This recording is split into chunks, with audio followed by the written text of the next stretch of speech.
Hey, what is up guys? DRC3 here, back with another My Hero Ultra Impact video. And today we are going to be doing a PvE or VE Tower tier list for all of the UR characters. I am going to be mainly going over these characters you see down here at the bottom, the to be determined characters, because these are the new characters that have come out since the global launch back in February. And since this is the first anniversary, it seems like the right time to be doing this. Before we hop into this video though, I would like to shout out and say thank you to everybody who went and liked the last tier list video with the PvP tier list. I'm not going to do these all the time. Once again, I'm not going to do it every single month for every new character that comes out. I will do it every few months when there's like a big event that happens. That way we have a bit to talk about and a bit to shift around on these tier lists. So make sure you check them out and make sure you use them because they can help you a lot with like PvP or PvE, especially since the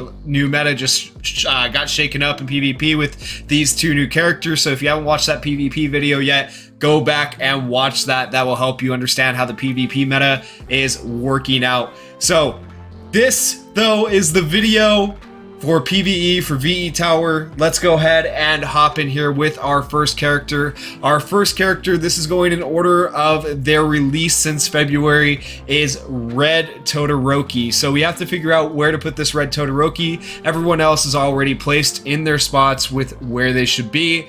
And if you guys want me to explain those, I can explain those in the comments or just ask a question in the comments and I'll answer them. But I'm going to go over these characters down here, starting with Red Todoroki, and then I'll probably talk about the double S units. But other than that, the rest of the characters would just take way too long to go over them.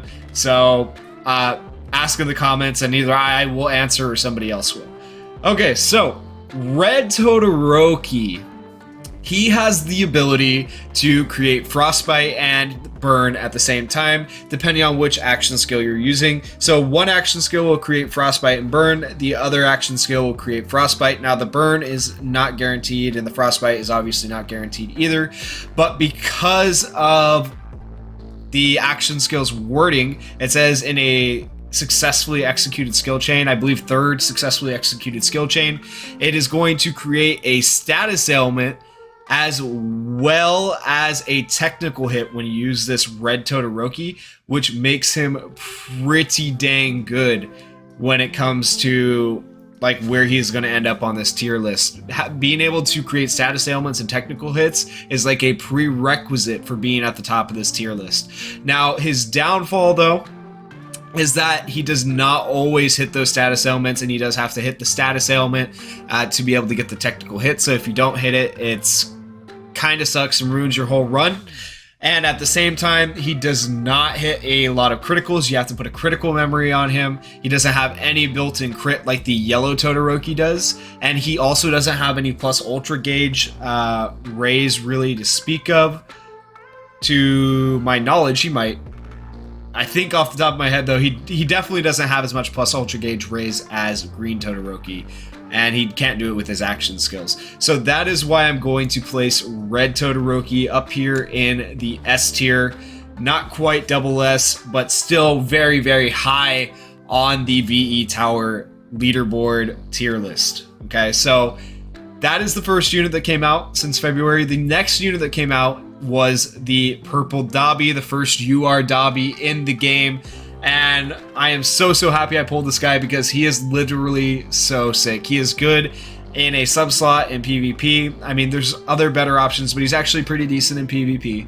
And in VE Tower, he is absolutely phenomenal. I'm going to put him up in the double S tier. He's going to join his fellow peers there because he can burn multiple enemies if there's multiple enemies in the VE Tower, and then he can also create more crit for himself if he is burning. So if you happen to be like on a burn VE Tower where you get burnt, then you're just going to get more crit. So that makes him absolutely amazing.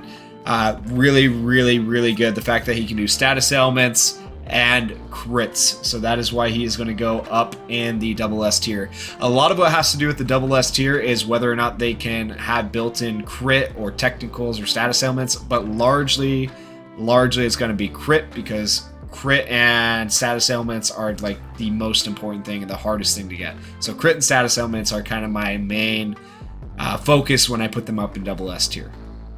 All right, the next character is going to be Amaziki, the Yellow Sun Eater, and this guy came out right after Dabi. And at the time, I was like, oh man, I hope he's as good as Aizawa. I hope he's on par with Aizawa.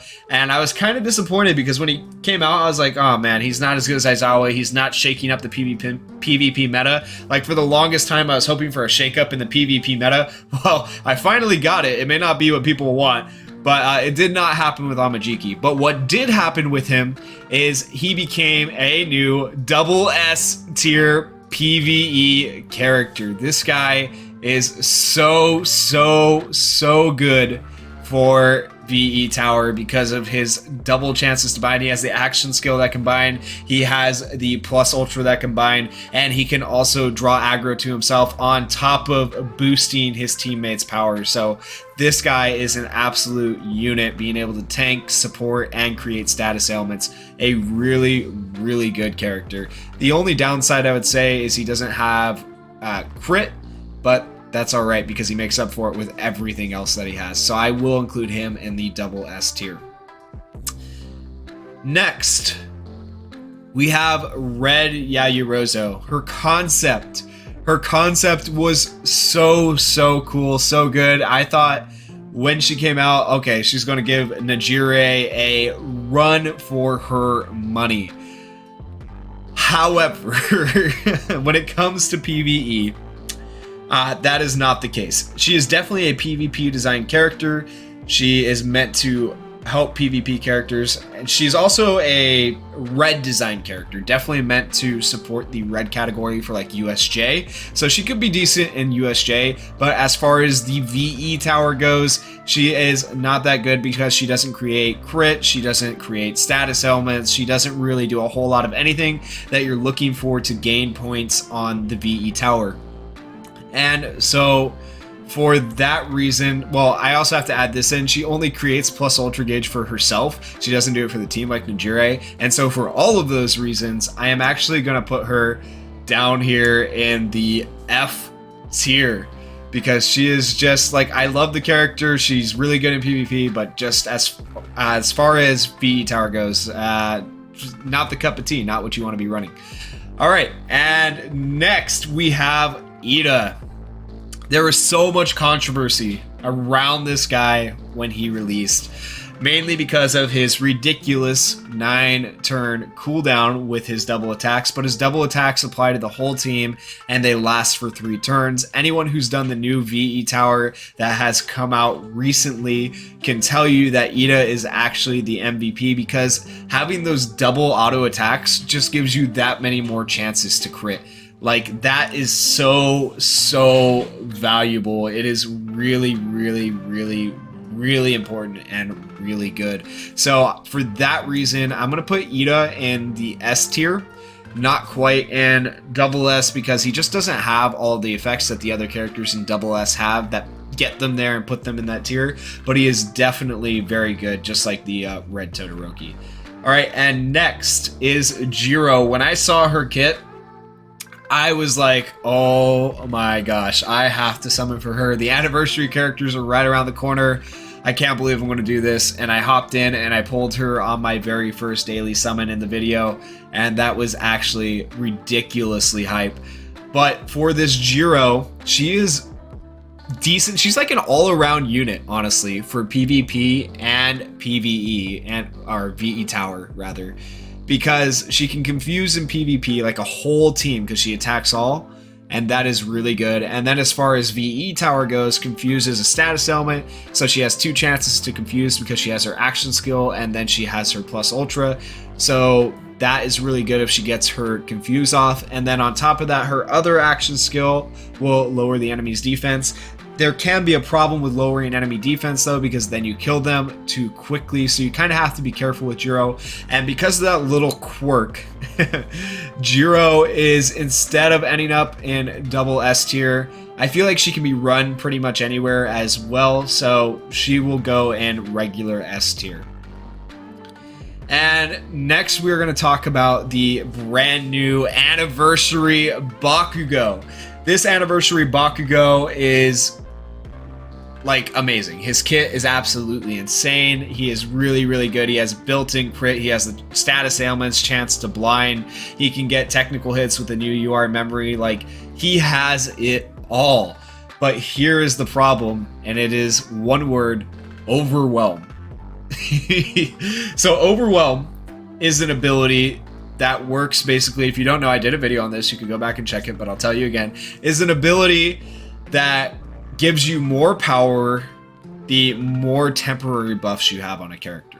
Okay, and Bakugou happens to give himself temporary buffs every time you use an action skill, and so he gets more powered up as time goes on to where he is hitting ridiculous amounts of damage. Now, if you have two other very weak characters on your team, this Bakugou can be really good.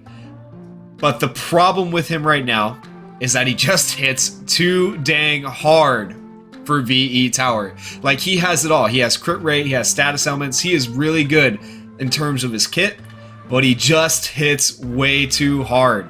So, like, he is a good general use character, but I feel like the characters above will have more uses overall, unless we end up with a VE Tower with some ridiculous amount of health, which, by the way, the next VE Tower is confirmed to have Kirishima as the boss. So, and if you know anything about Kirishima, he's a tank. So I think maybe they're giving us a VE Tower where we need to use this new Bakugou.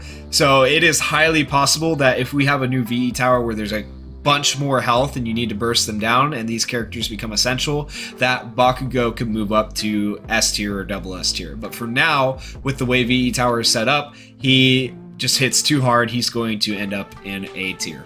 Okay, and then for the very last character, oh man, I bet you guys have been wondering about this because we have so many Dekus in the game. As you can see, they're all down here on the F tier because they just do not do what VE Tower expects of them.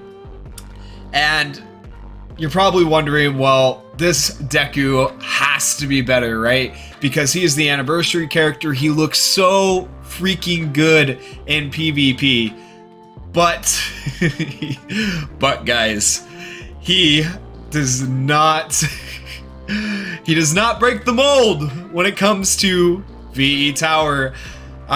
He belongs down here with his fellow Dekus because A, he hits too hard. B, if he gets knocked down to a low percentage of health, persistence kicks in and he dies in 3 turns, no matter what. And C, he doesn't give himself crits and he doesn't have status ailments. So he is literally just not built for PvE. He is a god in PvP, like absolute unit, amazing in PvP. But in PvE and VE Tower, he goes to the bottom of the tier list. It's actually ridiculous just how different these tier lists can vary from PvP to PvE. But hopefully this helps you guys get a little bit of an understanding of what to do in VE Tower and how to get a higher score. The characters up here at the top are the characters you're going to want to use to get a higher score. The characters at the bottom you don't want to use, okay? And of course, there are more than just UR characters you want to use in VE Tower. Typically in PvP you don't use SR characters, but when it comes to VE Tower, you end up using SR characters all the time. So I don't have any assets made on SR characters, and oh my gosh, that would take forever to go through and make all these pictures for SR characters. But let's say if you guys get this video to 70 likes, we're gonna do 70 likes because I don't really want to go make all these pictures for the SR characters. But if you get this video to 70 likes, I will do an SR VE Tower tier list for you guys so you know who's good in VE Tower, and I'll talk a little bit about the SR kits and things like that that maybe can help you figure out what SRs you want to start leveling up and use in the VE Tower, guys. Anyways, that is it for the UR VE Tower tier list. If you guys enjoyed the video, I am still trying to hit 1,000 subscribers I appreciate everyone who has subscribed so far. Please go down there, hit that subscribe button, hit that like button, leave me some comments if you guys have any questions or just want to talk about this tier list. And remember, everybody's entitled to their opinion. These are just my opinions, and thank you for watching. Peace.